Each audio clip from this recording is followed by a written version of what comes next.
Hi, good morning, dear. I thank Aspire and Dr. Jaideep Malhotra from India for giving me this opportunity. Today, I am supposed to have a debate on hysteroscopy mandatory before IVF. I would like to ask my dear friend, world is watching, do you really think we need to debate this? Don't we all agree that we aim to achieve best of clinical pregnancy rate and live birth rate in our center? Okay, let's see. There is no debate on following points. Number one, IVF is an invasive and expensive procedure. Optimizing its result is obligatory, but we do understand only in third of cases we do achieve that. Implantation failure is a major challenge and a stress to the patient and the ART consultant. And besides psychological and physical burden, it is an economical burden as well. If the progress is to be made in improving the implantation rate, we need to understand and find out the factor which will cause successful implantation. We all know that apart from embryo, the uterine environment or both may be needed. Even minor uterine abnormalities such as endometrial polyps, myomas, adhesions, septums can be considered as negative impact factors. The prevalence is definitely there, though from 45% it has gone to 11%, it is there that we cannot diagnose them with sonography, but these proposed abnormalities do need to be diagnosed to optimize our result. So the debate today will be benefit of hysteroscopy who will undergo. I am considering first IVF cycle because recurrent IVF, there is no debate. At present, if you want to evaluate the uterine cavity prior to IVF, these are the four major methods we will go. I don't even want to talk about HSG, which gives rather disappointing result. SIS, yes, maybe becoming a little bit more favorite across the globe, but it cannot treat the pathology and it cannot evaluate the endometrium. I'll talk about the transvaginal sonography by just quoting this Fatemi's beautiful publication in 2010. The publication was just to know the prevalence of unsuspected pathology on hysteroscopy when sonography is showing normal. I know that all of you must be knowing his previous publication has given us the incidence as high as 20 to 45%. And in this publication also, they have given near 11%. I will include even 1.2% where they failed. It should be considered. So 11%, yes, it's a very high prevalence to me. And they also believe that one has to find out what is the implication of finding those polyps and adhesion bands and all. But if we understand its importance, then we will evaluate it.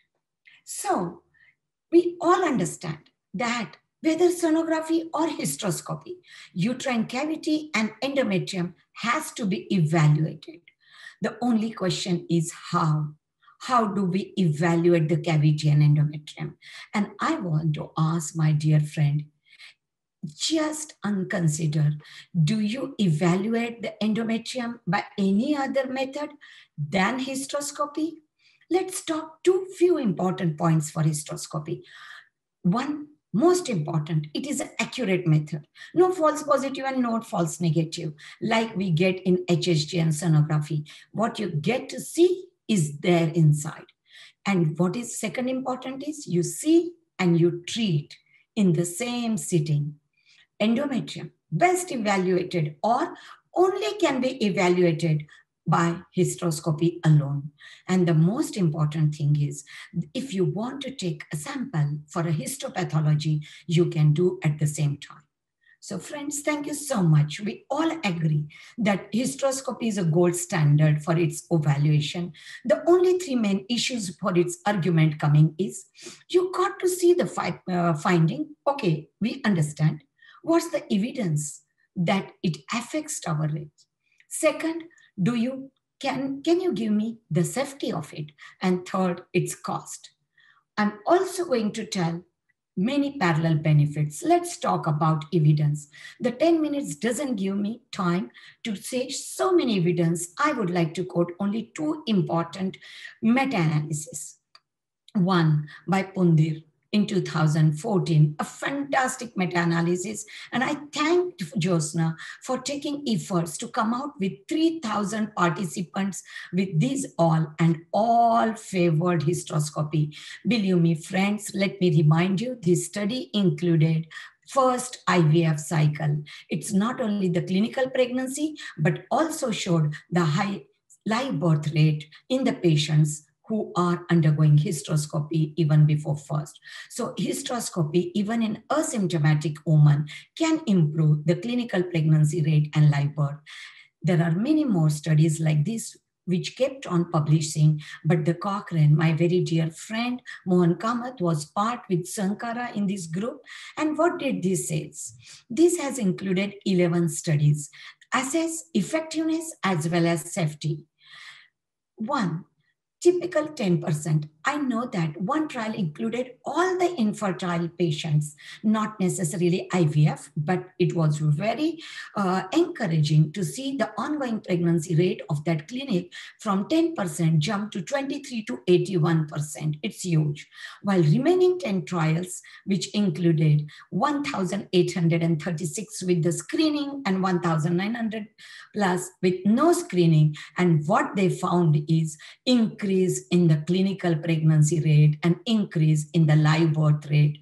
Friend, this is very, very important. What did the authors in this conclusion, in this Cochrane studies, which was published in 2018-19, they said that no high quality evidence to support as a routine for all infertile women as an infertility workup, but though low quality evidence, it does suggest screening of hysteroscopy before IVF may increase. So I think this is enough evidence. I am gathering it. Now, second most important thing is invasive. So what is its safety? Friends, let me take you back to the 1,000 office-based hysteroscopy in 2004. Now the technologies have advanced, the scopes have become a miniature scopes. But even that time, in that, they found around this many percent they have missed on the sonography, and they found in routine basic hysteroscopy, and they found that office hysteroscopy is best tolerated, safe and feasible and should be performed. In our own Cochrane, which I just referred, though the cost was discussed in little bit different manner, fewer advantage which were so important. One, accept it is a minimal invasive. Don't say it is invasive, it's minimal invasive, and it has a very minimal technical failure. It gives the ability to visualize the entire lower genital tract. We all know the vaginoscopy and the cervicoscopy also plays. I don't think vagina can be so well evaluated by transvaginal sonography. And most important, look at this reliable visual assessment, 100% sensitivity. Procedure takes only few minutes and the compliance is very well taken. And most importantly is nowadays we are doing office hysteroscopy, and this safeguards against the complication like perforation and others. Do my friend say that on sonography he can see such vascular abnormality or a thin band of adhesion? No. So hysteroscopy is the gold standard. And the third most important thing people debate about doing hysteroscopy for all is a cost. My dear friends, let me talk about the INSIGHT study. I know INSIGHT study will be quoted by my dear friend, but I want to tell only economy was spoken in this. Is it a money-making gimmick? I want to know. One important thing is, it is a gold standard. There is no debate that hysteroscopy is needed for recurrent aortic failure.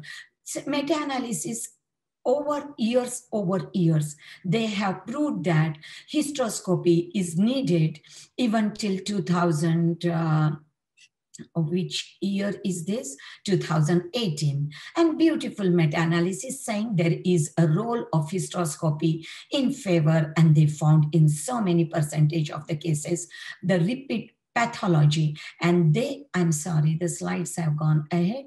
They have shown that in recurrent implantation failure, hysteroscopy is needed. Now, I would like to ask my dear friend, cost of office hysteroscopy is more expensive or cost of repeat ART cycle is more expensive? What about the countries where the ART cycle is not funded by the government or the insurance company? Do you think it is affordable to do the repeat IVF? Don't you think so? It's painful that I missed the polyp and I wasted one ART cycle. I gave a physical, emotional, economical trauma to the patient. And now I became wise. Now I am doing a hysteroscopy. And now I'm saying, yes, your hysteroscopy, I found a polyp, I removed it, and now I'm giving you a success. I think hysteroscopy is not money making. It is optimizing your ART. I don't believe few of my friends, they say, do the transvaginal, then do hysteroscopy, and now you got a fluid, do the sonosalpingography. Do I need a first stage or the fourth photograph? No. I don't need it. What I wanted to see in first photograph, I got to see in second and third. And what I'm getting in fourth, I can see in second and third. So this basic online process, please stop it. There are additional benefits, friends.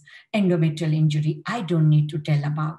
This systemic meta-analysis, we all know by transvaginal sonography, I'm not doing endometrial injuries, but in recurrent implantation failures and all, there is enough proof that added advantage because of local endometrial injury, a septic inflammatory reaction, helping us for the implantation.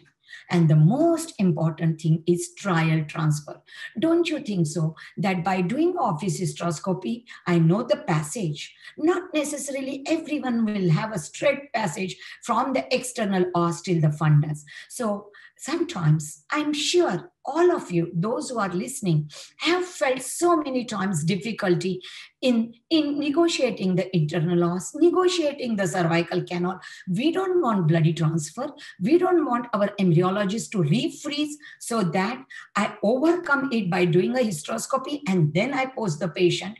Imagine the trauma of cycle cancellation or a transfer cancellation. So this is a very important benefit. I feel it is as good as I'm doing the trial transfer. So friends, hysteroscopy has a long way for the combination to get the success, and new upcoming era of major technological improvement, manufacturing high quality small bore optics are helping us in this challenging situation.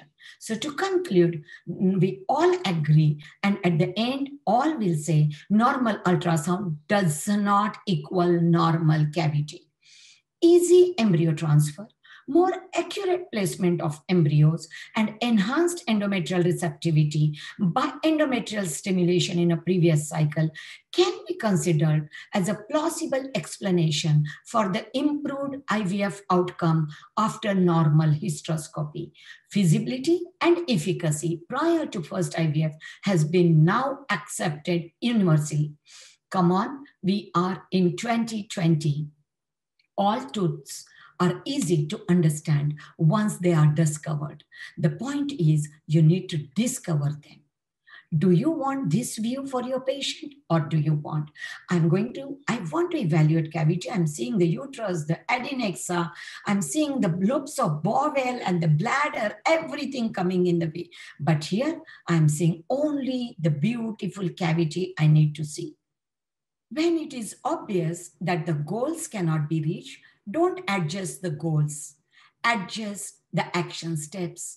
Our end goal is carry home baby rate.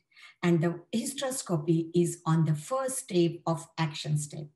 Thank you, friends. Thank you for being awesome.